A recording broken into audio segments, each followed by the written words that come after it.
Bienvenue chez rayonrando.com, je vais vous présenter le sac à dos Aventure 40 de Vertical. La particularité de ce sac, c'est qu'il est ultra léger, donc ça va être une solution intéressante pour ceux qui veulent randonner léger, à condition de le charger léger également. Si vous le chargez trop, il ne sera pas suffisamment confortable. Donc c'est le petit frère du Randolight Hiking 55. Donc si jamais le 40 litres ne vous paraît pas suffisant, sachez qu'il y a une version qui est similaire, en un volume un peu plus grand. Le principe de ce sac, c'est déjà un système de portage qui va être allégé par rapport à un sac de randonnée plus lourd. Côté matelassage, par exemple, on a le matelassage minimum, donc avec du rembourrage au niveau des zones d'appui et de vastes zones, elles, libres de rembourrage, qui facilitent la circulation de l'air. Le rembourrage des bretelles reste tout à fait correct malgré tout, relativement épais et ajouré. Le rembourrage ceinture est quand même assez fin par rapport à des sacs à dos plus traditionnels et plus lourds. Autre élément du système de portage, on a deux petits arceaux qui assurent le report de charge, mais c'est simplement deux arceaux. Donc on conserve quand même un sac à dos qui va rester plus mou que les sacs traditionnels.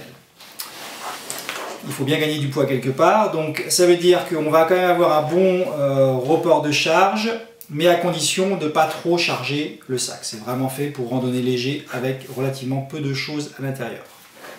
Côté rangement, c'est assez bien conçu puisqu'on a quand même plein de rangements un peu partout. Donc des grosses poches élastiquées latérales où on peut mettre pas mal de choses.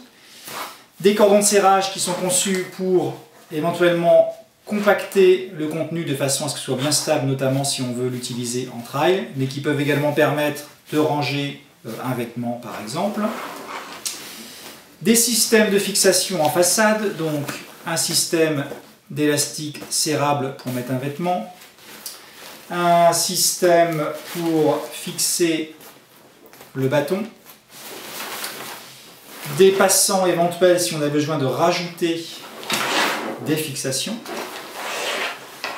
Et puis ensuite on a le compartiment principal qui va être accessible par le haut bien sûr, mais également un accès direct sur le côté. Donc ça aussi c'est un petit côté pratique, on va pouvoir accéder facilement au contenu sans avoir à tout déballer. Et bien sûr on retrouve l'accès haut avec une petite jupe d'extension qui reste modeste et le rabat dont on peut ajuster la hauteur de façon à ce qu'il couvre bien l'ensemble du sac, donc selon qu'on l'a chargé plus ou moins haut.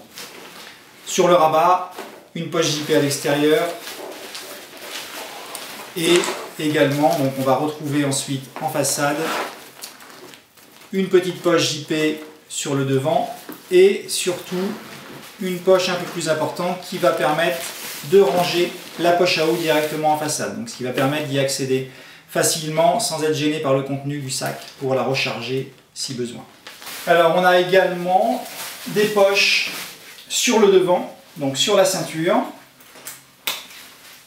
ici et là, poche JP, et puis des petites poches également sur les bretelles qui peuvent permettre de ranger une barre ou un encas par exemple. Donc vous voyez que la ceinture permet de reporter le poids correctement sur les hanches.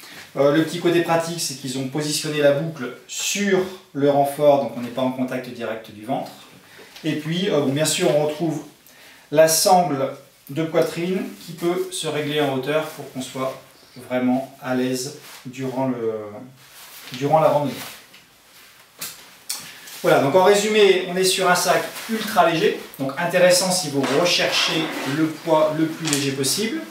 La contrepartie, c'est que le système de portage a été allégé aussi, donc il sera confortable uniquement si vous randonnez vraiment léger, si vous chargez peu. Si vous voulez le charger vraiment plus fort et mettre 10 kg dedans, il vaut mieux passer sur un sac plus structuré, qui sera plus lourd mais qui vous apportera un confort supérieur. Voilà, vous retrouvez ce sac sur rayonrando.com.